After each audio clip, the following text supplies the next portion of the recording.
Hello students, welcome to my channel. आज मैं आप सभी को चैप्टर नंबर 8 की एक्सरसाइज 8.1 का क्वेश्चन नंबर 4 करवाने जा रही हूँ। Given 15 cot A is equal to 8, find sine A and secant A। हमें ये दिया हुआ है और साइन A और सिकेंड A की वैल्यू जो है निकाल कर बतानी है। ठीक है, तो सबसे पहले हम क्या करेंगे, एक राइट एंगल ट्राइंगल ड्रॉ कर लीजिए। ठीक है, ABC एंगल B पे राइट एंगल ड्रॉ कर लेते हैं, यानी कि B पॉइंट 90 डिग्री है हमारा। ठीक है, और यहाँ पर क्वेश्चन में एंगल ए की बात की जा रही है, तो एंगल ए को जब हम कंसीडर करेंगे तो एंगल ए के सामने वाली जो साइड है वो हमारी हो जाएगी परपेंडिकुलर, और जिस साइड पर ये एंगल्स बनेंगे इस साइड, ये साइड हो जाएगी हमारी बेस, और ये सबसे लंबी वाली साइड है हमारी हाइपोटेन्यूज। ठीक है, तो हम लिखेंगे, हमें क्या गिवन है वो लिख लीजिए आप। Given 15 cot A is equal to 8। ठीक है, तो यहाँ से आप क्या करिए, कॉट ए की वैल्यू निकाल लीजिए 8, और ये मल्टीप्लाई में है 15, तो इक्वल टू के इस साइड जाएगा तो कहाँ आ जाएगा, डिवाइड में, यानी कि कॉट ए आपके पास कितना आ गया, 8/15। ठीक है, यानी कि ये आपको क्या दिया है, सबसे पहले तो आप ये फॉर्मूला लिख लो, पीले बेटा पीले हर हर बोल के। ठीक है, ये जो लास्ट वाला फॉर्मूला है ये आपका टैन का है। ठीक है, टैन का उल्टा कॉट होता है, तो कॉट के लिए क्या हो जाएगा, इस टैन वाले फॉर्मूले को आप उल्टा कर दीजिए, यानी कि बेस अपॉन परपेंडिकुलर। तो ये आपको क्या दिया हुआ है, बेस अपॉन परपेंडिकुलर। ठीक है, तो बेस क्या हो जाएगा आपका AB, और परपेंडिकुलर क्या हो जाएगा आपका BC। ठीक है, तो यहाँ पर हम लिख लेंगे, हमें AB कितना दिया हुआ है 8, और BC कितना दे रखा है 15।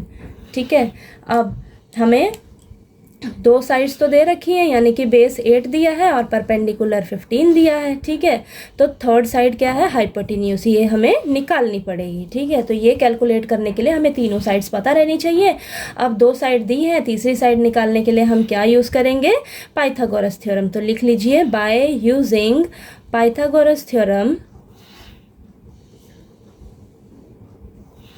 क्या हो जाएगा हमारे पास, हाइपोटेन्यूज का square is equal to perpendicular square plus base square. ठीक है, तो यहाँ पर हाइपोटेन्यूज हमें निकालनी है, परपेंडिकुलर 15 दिया है। ठीक है, तो 15 का स्क्वायर प्लस 8 का स्क्वायर।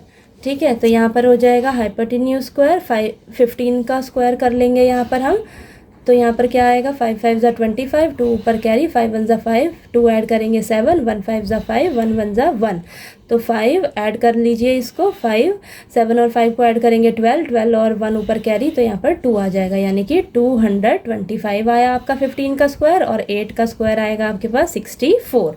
ठीक है, तो हाइपोटेन्यूज का स्क्वायर, अब 225 में आप क्या करिए, 64 ऐड कर लीजिए। ठीक है, तो आपके पास आ जाएगा ये 9, ये 8 और ये 2, यानी कि 289 आया आपका। तो ये हो जाएगा आपका, हाइपोटेन्यूज निकालना है, इधर आ जाएगा √289, तो 289 जो है वो आपका 17 का परफेक्ट स्क्वायर होता है।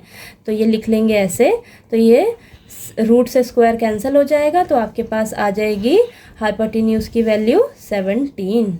ठीक है, तो हाइपोटेन्यूज आपके पास आ गया निकल के 17। अब हमें तीनों साइड्स पता लग गई, वो लिख लेते हैं। हमें परपेंडिकुलर 15 दिया था, ठीक है, बेस हमें 8 दिया था, और हाइपोटेन्यूज हमने कैलकुलेट किया है 17। ठीक है, अब हमें क्वेश्चन में पूछा क्या है वो लिख लेते हैं। हमसे साइन A की वैल्यू पूछी है, तो यहाँ लिख लीजिए sine A is equal to, sine A का फॉर्मूला क्या होता है, परपेंडिकुलर अपॉन हाइपोटेन्यूज। ठीक है, तो परपेंडिकुलर कितना है हमारे पास 15, और हाइपोटेन्यूज कितना है 17। ठीक है, तो आपके पास साइन A की वैल्यू कितनी आ गई, 15/17। ठीक है, और नेक्स्ट हमसे पूछा था सेकेंड A की वैल्यू, तो लिख लेते हैं यहाँ पे सेकेंड A। अब सेकेंड A का क्या फॉर्मूला हो जाएगा, आपको पता है कॉस के लिए क्या फॉर्मूला होता है, बेस अपॉन हाइपोटेन्यूज। तो बेस अपॉन हाइपोटेन्यूज को उल्टा कर देंगे तो हमारे पास हो जाएगा हाइपोटेन्यूज अपॉन बेस। ठीक है, कॉस का याद रखना, कॉस का याद है आपको, बेस अपॉन हाइपोटेन्यूज, तो सेकेंड के लिए हो जाएगा हाइपोटेन्यूज अपॉन बेस। ठीक है, तो यहाँ पर हाइपोटेन्यूज कितना है 17, और बेस कितना है 8, तो आपके पास सेकेंड A की वैल्यू निकल कर आ गई 17/8। ठीक है, ये आपका साइन A और सेकेंड A की वैल्यू जो है निकल कर आ गई। नेक्स्ट क्वेश्चन नंबर 5 के लिए हम नेक्स्ट वीडियो में मिलते हैं।